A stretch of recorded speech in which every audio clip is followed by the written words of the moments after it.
ज्यादा एक्टिंग नहीं करनी पड़ती, इसीलिए चुना है। पता था प्रोडक्शन हाउस को कि ज़्यादा मेहनत नहीं करनी पड़ेगी, डायरेक्टर को सिर्फ एक बार बताया, स्क्रिप्ट दे दी, कई बार तो स्क्रिप्ट भी साइड में रख देती हूँ, depending on the situation I say the lines if you want me to, I mean हाँ, मतलब आपको यही आंसर शायद एक्सपेक्टेड था तो ऐसे ही दिया। हो सकता है कि कई लोगों को लगता हो कि मैं रियल लाइफ में भी महामंगा हूँ।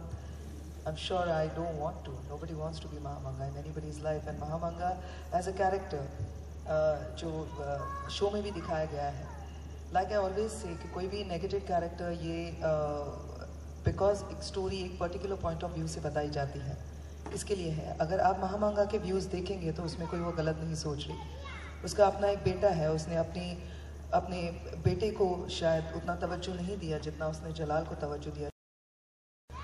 तो और आज जब उसका वो भाई आदम जब वो बड़ा हो गया है, हो सकता है कि वो अपना दिमाग इतना ज़्यादा इस्तेमाल नहीं करता, लेकिन ताकतवर तो वो बहुत हैं, ये सारे लोग मानते हैं। लेकिन फिर भी जलाल कहीं पे उसको सूबेदारी नहीं दे रहा है या उतना तवज्जो नहीं दे रहा है।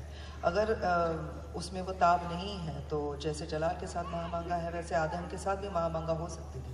This is what is her thinking. और अगर उसको वो रास्ता नहीं मिल रहा है तो वो पूरी कोशिश करेगी फिर शायद उसके रास्ते वो जो इख्तियार करती हैं वो गलत हों। और ऐसे में जब सब कुछ ठीक ही चल रहा होता है और तब आती है एक राजवंशी शहजादी जिसे जलाल खामखा ले आते हैं महल में, पता नहीं क्यों, और वो आके कहीं पे महामंगा के लाइफ में इंटरफेयर करने लगती हैं। तो ऐसे अगर आपके साथ भी हो जाए मैम, तो आप भी उस किसी को भी अपने घर से बाहर कर देंगे। She is nodding so loudly, she agreed. तो अगर महामंगा ऐसा सोचती हैं तो वो गलत नहीं सोचती। लेकिन जी हाँ, एक पर्टिकुलर पॉइंट ऑफ व्यू से स्टोरी बताई जा रही है तो डेफिनेटली महामंगा एक नेगेटिव कैरेक्टर हो जाती है, उनकी सोच भी गलत हो जाती है क्योंकि उनके तरीके गलत हैं अपने सोच और विचार को जलाल के सामने पेश करने के या जोधा के सामने पेश करने के। तो जी नहीं, मेरी ऐसी कोई ख्वाहिश मनोकामना ऐसी कोई नहीं है। मेरे लाइफ में कोई आदम खान नहीं है, मेरे बच्चे नहीं हैं, ना मेरे सास ससुर की या मेरे मम्मी पापा की कोई गद्दी है जिस पे मैं बैठने के लिए उतावल हो रही हूँ। कुछ नहीं है, तो मुझे महामंगा बनने की ज़रूरत नहीं है। Thank you. हेलो, अगर मैं ये किया है तो ये कंप्यूटर ग्राफिक्स है और जितनी मेहनत से कॉस्ट्यूम बनती है या सेट डिज़ाइन होता है या सेट बनाया जाता है, उसमें और ग्राफिक्स बनाने में बहुत अंतर है, बहुत मेहनत है, बहुत शिद्दत है। तो ये क्या डिस्ट्रैक्ट नहीं करेगा एक आने वाली जनरेशन को? हो सकता है पुराने लोग देख चुके होते हैं कि सेट कैसे होता है या कॉस्ट्यूम की क्या वैल्यूज़ होती है, तो ये क्या डिस्ट्रैक्ट नहीं करेगा या लोगों आने वाली पीढ़ियों को ये नहीं बताएगा कि क्या एक्चुअल था क्या नहीं है? देखिए, एक नियम है ग्रोथ का।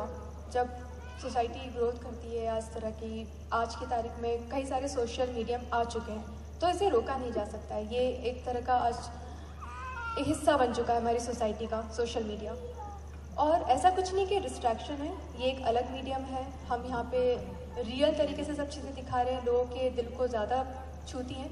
वो गेम के नज़रिए से ही देखा जाएगा क्योंकि वो एक गेमिंग है, वो प्रोग्राम है, उसे एंटरटेनमेंट ही देखा जाएगा। उसमें इमोशंस उस तरीके से नहीं उभर के आएंगे जैसा हमारे प्रोग्राम में, या जब हम किरदार आपस में बातें करते हैं जो जितना रियल टच देते हैं। तो बहुत ही अलग, दोनों ही बहुत अलग चीज़ें हैं।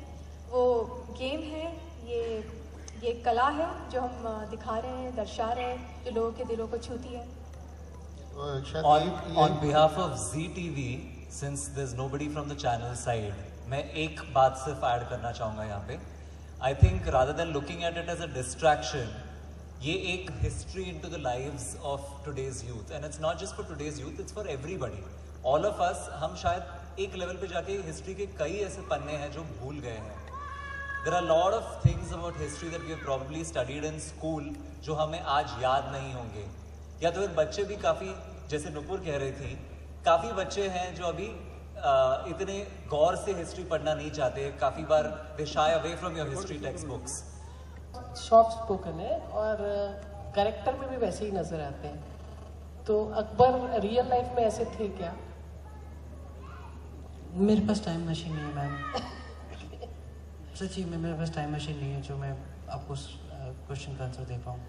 लेकिन मतलब अभी आप वो रोल निभा रहे हैं तो आपने कहीं ना कहीं कुछ आपको मैम एक फिल्म है मैं हॉलीवुड फॉलो करता हूँ, उनके काम करने के तरीके, उनके बोलने के तरीके और कैसे वो किसी चीज़ पर वर्क करते हैं, उस पर थोड़ा सा मैं फॉलो करता हूँ। मुझे लग रहा है कि शायद ये आंसर बहुत ही हिपोक्रेट लगेगा आपको, लेकिन मेरा काम करने का तरीका थोड़ा ऐसा है। तो एक फिल्म है, लिंकन नाम है, उसमें एक्टर हैं डैनियल डे लुइस, जिनको उसके लिए ऑस्कर मिला था बेस्ट एक्टर के लिए। उनकी एक सिंपल सी थियरी थी और आई एम वेरी ग्लैड कि जब मेरा ये शो शुरू हुआ था मैं उनका मेकिंग में एक इंटरव्यू देख पाया था।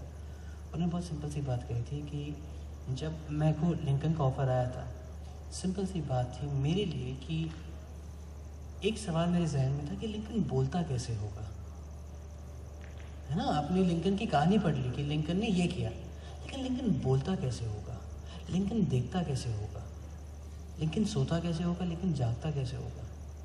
हमने आज तक जितने भी उसके बारे में पढ़ाई करी है उसके बारे में देखिए, आप हिस्ट्री भी पढ़ते हैं, हिस्ट्री में एक संक्षेप में लिखा होता है कि क्यों, कैसे, किस वजह से, ये दिखाना हमारा काम है, हम दिखा रहे हैं। अब उस कैरेक्टर का ही जैसे राइटर्स का काम होता है उस चीज़ को दिखाना, वैसे ही एक्टर का काम होता है कि उस चीज़ पे थोड़ा वर्क करना।